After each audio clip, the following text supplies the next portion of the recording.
Pop in the squad. All right.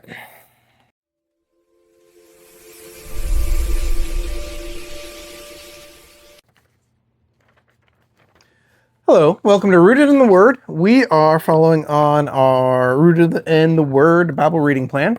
We are on week 28, which makes us smack dab in, I guess, the beginning, not the middle, of Luke.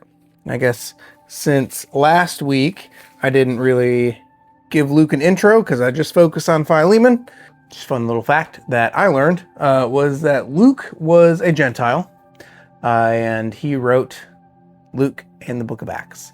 But what's interesting about that, to me at least, is that out of the entire Bible, those two books are the only books that weren't written by someone of Jewish descent.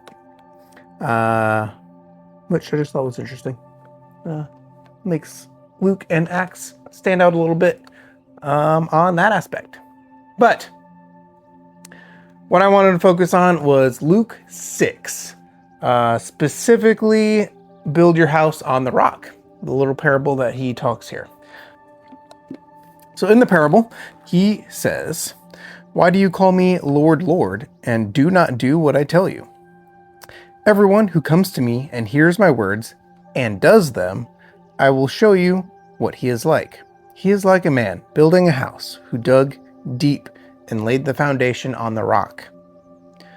And when the flood arose, the stream broke against that house and could not shake it, because it has been well built.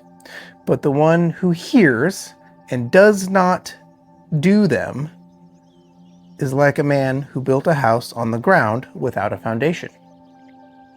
When the stream broke against it, immediately it fell, and the ruin of the house was great." So what I wanted to kind of stuck out to me was specifically the "and does them" and the "and does not do them." Hearing is easy.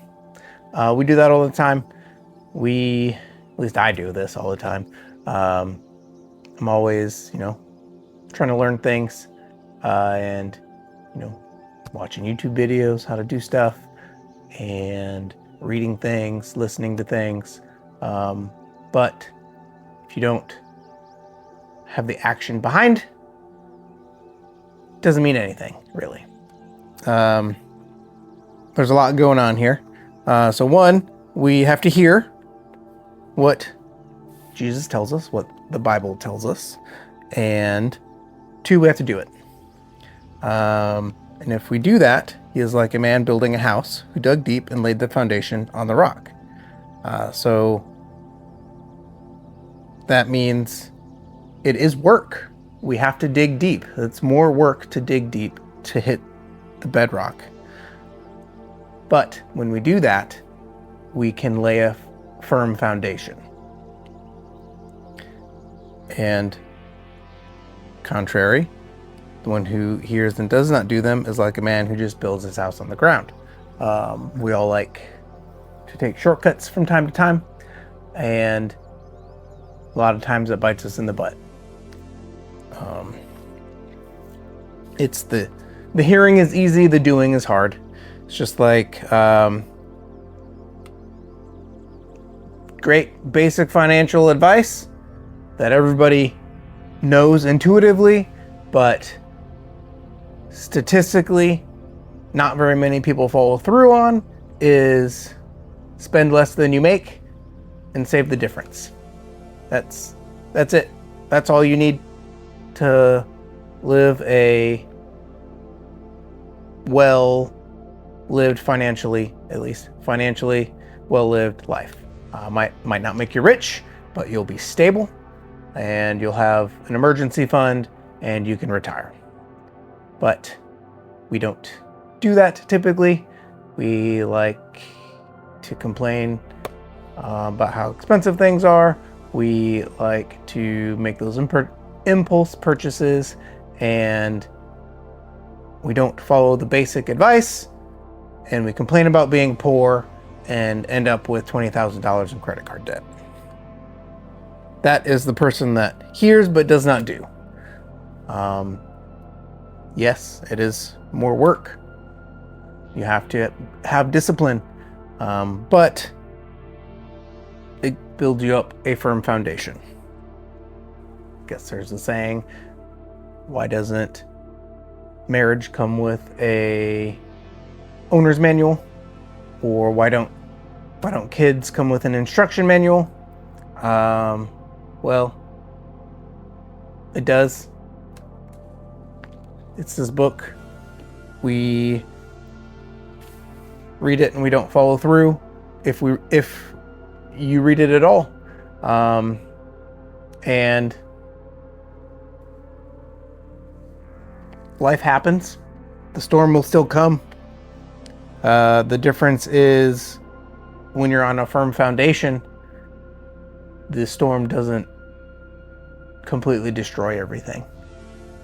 If you're on a firm foundation, the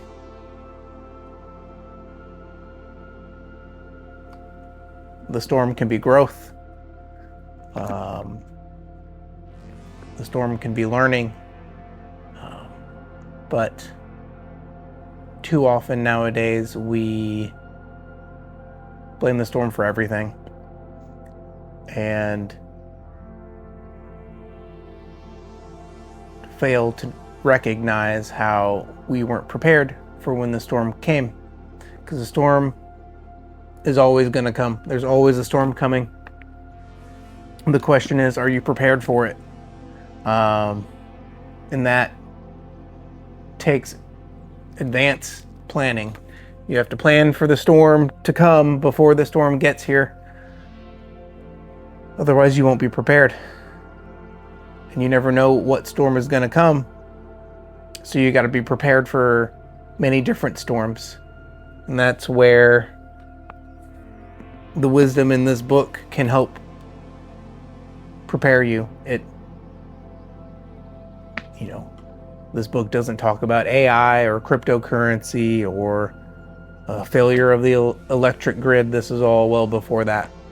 But the principles of the Bible, if we follow those, help us live a good and virtuous life, which includes hard work and self-discipline. And when we work hard and we're self-disciplined, that's what helps us be ready for the storms. And when we're a good moral person and have faith, that's what prepares us for the spiritual storms. Not all storms are a tornado or an earthquake.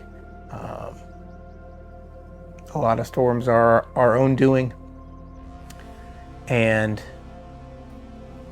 if we were to follow this, we can avoid a lot of storms as well.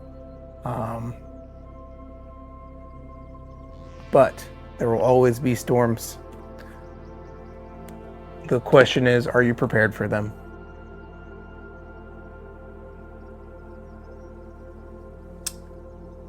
Yeah. I think that's my big takeaway from this week. I would love to hear what you got out of it. Leave a comment in the description with your biggest takeaway from this week.